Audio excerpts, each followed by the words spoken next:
Ladies and gentlemen, welcome to my channel.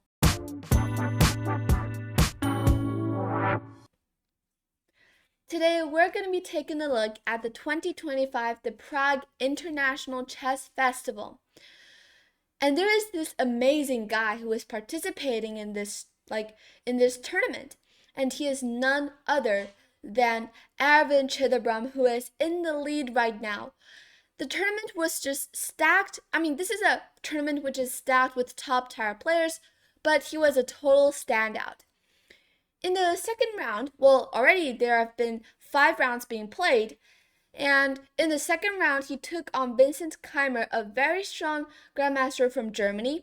That's no easy feat at all. But Aravindh was just unfazed, and his opening strategy was spot on, and he played extremely well that he managed to win to beat Keymer. And this win put him at the top of the leaderboard, tied with Sam Shankland. It was a seriously impressive performance, definitely by him. And then comes the third round, where he faced against Chinese strong grandmaster Wei Yi. Aravindh didn't slack off one bit. His preparation was evident right from the start of the game. He dominated the match and emerged victorious yet again. This, not only gave him the sole lead in the tournament, but also earned him 11 FIDE rating points and shooting him up to 16th in the world rankings. And that is just really impressive. And get this, he said he thought he could have done better, even better. And talk about high standards. This Indian grandmaster has been on fire. Besides this tournament, where he has been performing really well so far, he also had many great results in the tournaments back in 2024.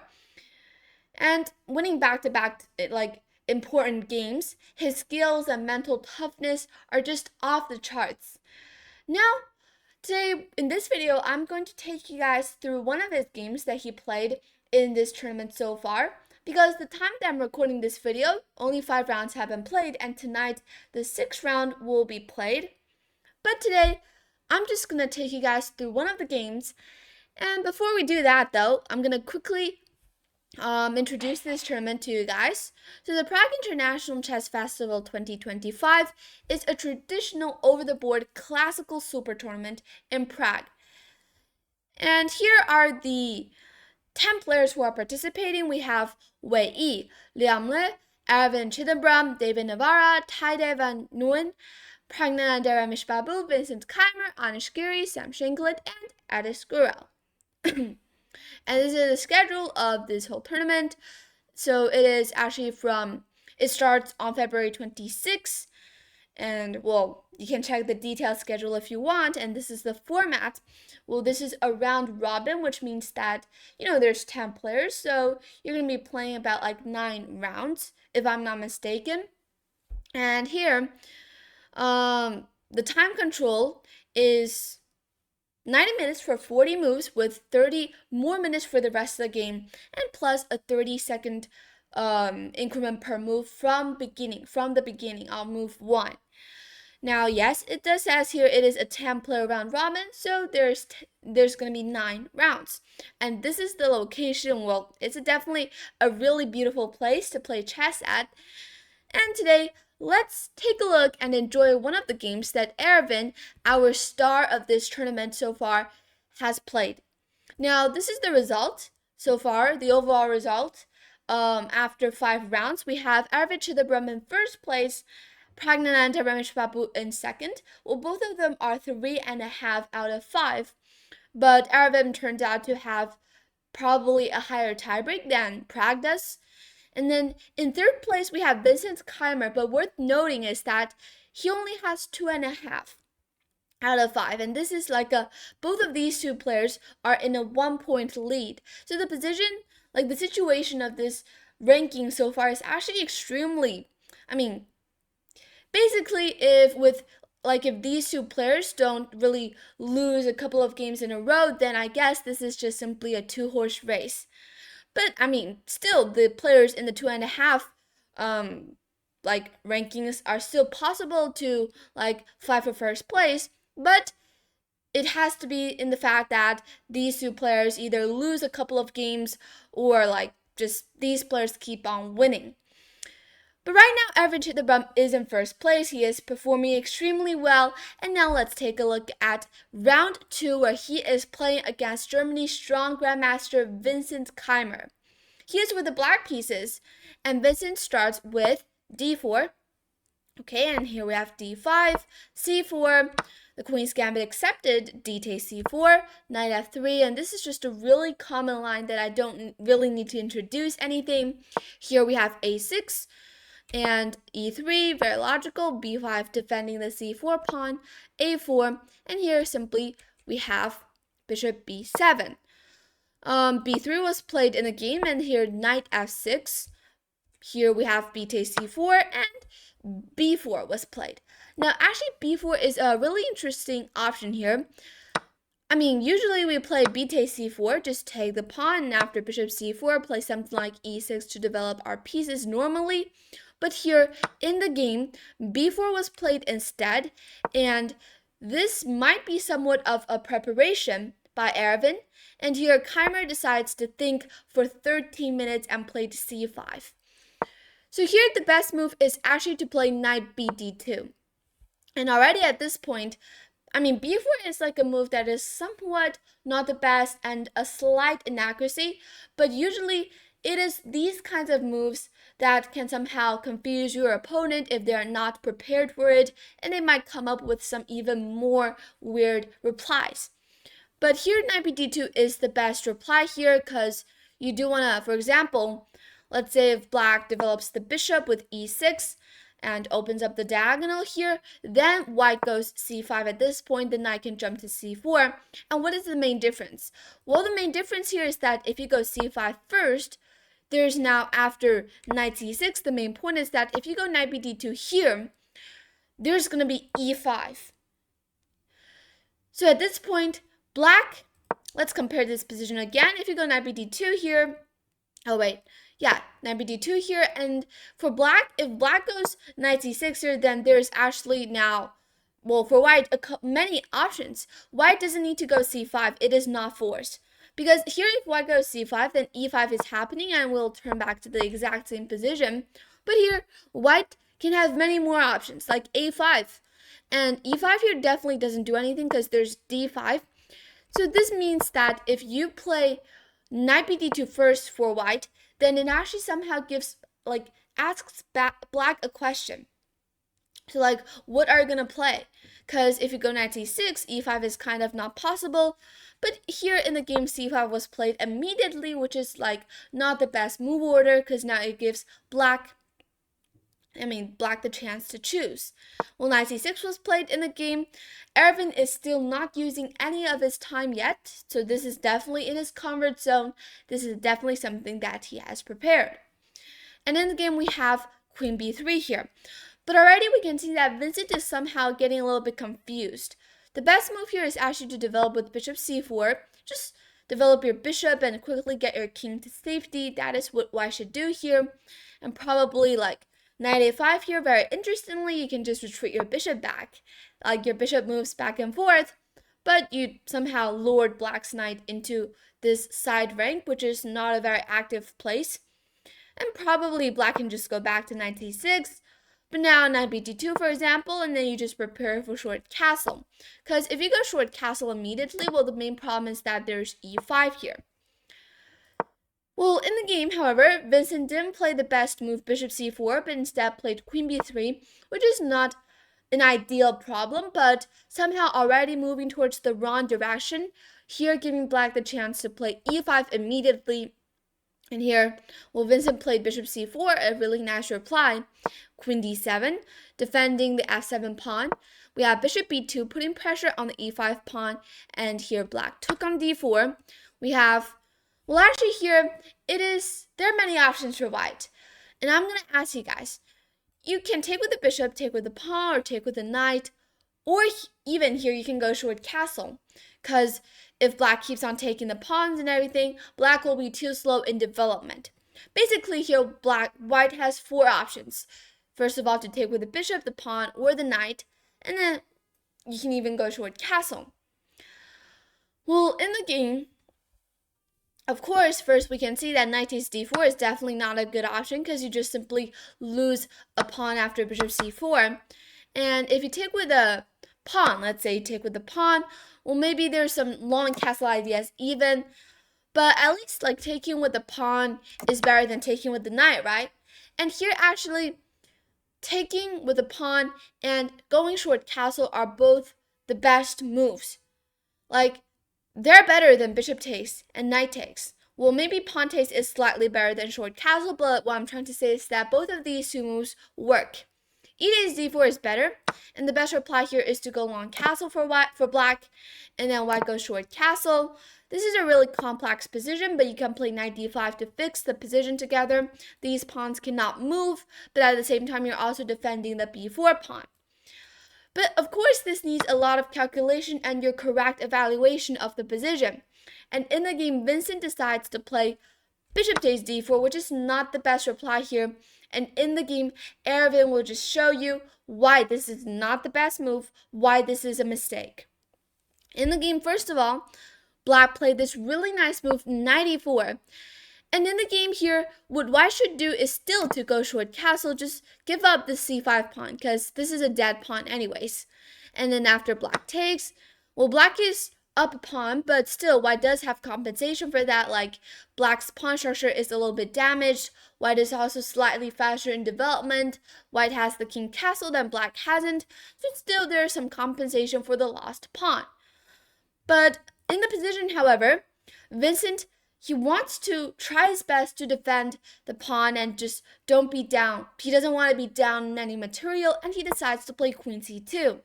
But this is just a mistake, like 2 mistakes in a row, and this is just too much.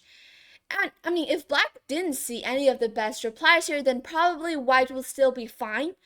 But just unfortunately, Aravindh saw the best reply once again and played queen g4. Suddenly, this is just a move that is kind of like, this is a move that is so powerful, it defends the e4 knight, also puts pressure on the g2 pawn. This queen is just so powerful. It is like, okay, maybe like long castle is coming and then queen takes g2. White's position just seems so like the position just seems so tricky for white. If white moves one move wrong, then it is probably game over at some point. In the game, bishop e2 is played very logical, and here we have knight takes d4, which is not the best move here. What black should have done is actually to go bishop e7 to prepare for short castle in this case, and develop the pieces. And here, of course, you cannot take on g2, obviously, because there's bishop f3, and then after knight takes d4, this is going to be better for white. And here for black, you have to play b3 even, but this is just an insane move here. And after queen b2, you'll have to find the only move once again, which is queen g5. Well, all these things are kind of a little bit forced, but still really tricky.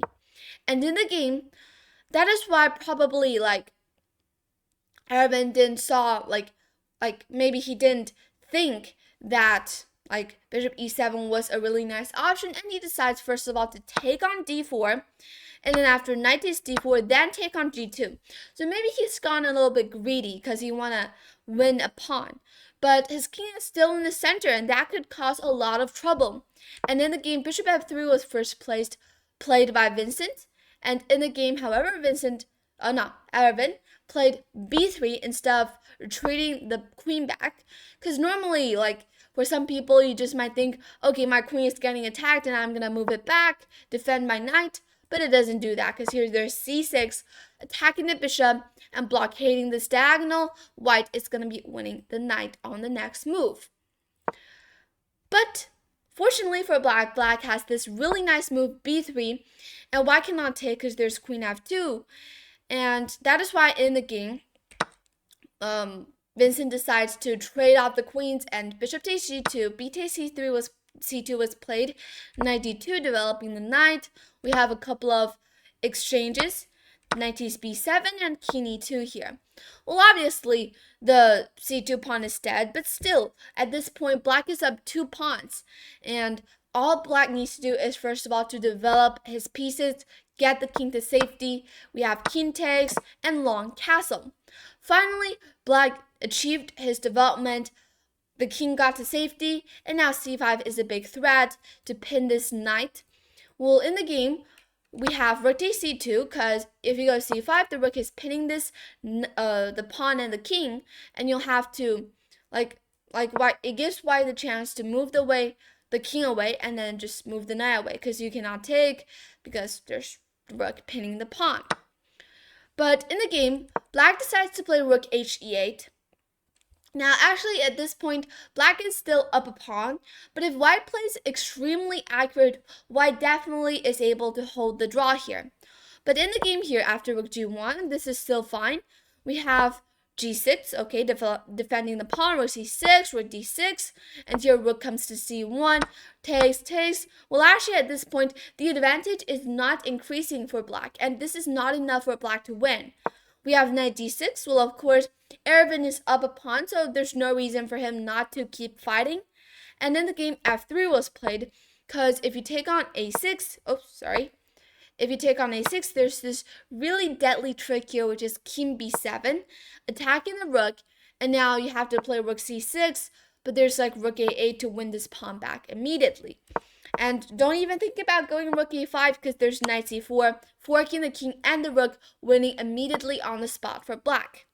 So that is why in the game, Vincent didn't play rook a6, but instead played f3 to cover some of these squares. And in the game, we have king b7. Rook c5 was played. Now, this is the start of a disaster.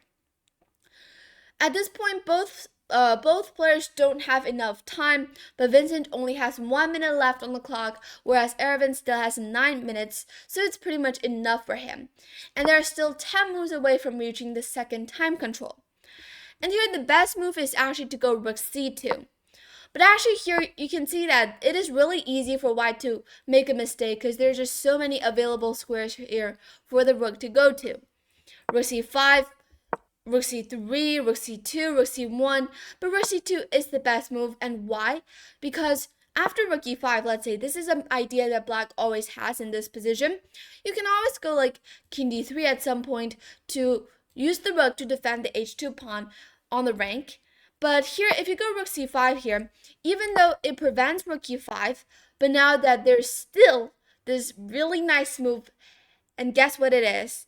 It is rook e5. This is a brilliant move. And you might just say, wait a second, what is this? Well, if you take, there's knight c4, and then after king d3 takes, king e5, king e4. Now that the rooks are off the board, black is up a very healthy pass pawn. And probably at this point, after knight c4, black's pawn is going to start pushing, and there's no huge weaknesses here on the king side. Not that easy for white to get in, and probably after some accurate play, and black might even win this a4 pawn. So this is going to be winning for black. And this is something definitely that Vincent has missed. And in the game, he played rook c2, but then why not play rook c2 immediately? He wasted a tempo here, and after c5, black successfully pushes the pawn, and after knight e2, rook h5, attacking the pawn, and suddenly this pawn is falling. King e1, king first of all defend the c5 pawn, now threatening to take h2. Here we have knight f4, and Aravindh made a slight mistake here by playing rook e5, but the best move is actually to go rook f5. There's a slight significant difference between these moves. The idea is to go g5 here, but actually rook e5, rook f5 both work. In the game, rook e5 was played instead, and e4 was played to push the pawn and at the same time defending it. We have c4, and the king is now finally able to go up. Well, right now you cannot go to c5 because there's knight d3, but at least there's this available route for the king. In the game, king d2 was played. Under time control trouble, anything can happen. And f5 was played, king e3, but then after takes, king d4, rook e8 back, king d5, knight f5, rook b2, and then after a couple of pawn moves, pushing up, get the knight up, and after takes, we are trading off into a rook and pawn endgame, but this pawn is just simply promoting. The king is too close to the pawn and the king is kind of cut off. And it is also black to move, and then black just simply takes the pawn. Rook a1 check was played. Because if you go like something like here, then c2, and then just keen up the board, this is definitely winning for black. But other tries like rook a1, king b3 doesn't really work. And here, Vincent resigned because c2, king b2 is unstoppable. And black can even just sacrifice the rook for the pawn and keep on pushing this pawn after white has like given up the rook for the pawn. What a beautiful game by Aravindh. He won this game with the black pieces against such a strong player, and he played excellent chess. He had an accuracy, I think, wait a second, let me quickly take a look. Yeah, he had an accuracy of 95.4. I mean, Vincent also played pretty well, but just in the endgame part, he kind of made a few mistakes. And also, in the opening, Aravindh, even though he chose an opening which is not good for him, like those weird openings, sidelines, but still, sometimes these sidelines can confuse your opponent and lead to good results. Alright, so hope you guys enjoyed this game and just see how strong this Indian player is. He is definitely another one of the rising stars of India. And yes, so we wish him good luck in the rest of this tournament and also in many other tournaments that he'll be participating. But anyways, right now, thank you for watching this video and hope you guys enjoy it. Please subscribe and I'll see you in the next video. Bye!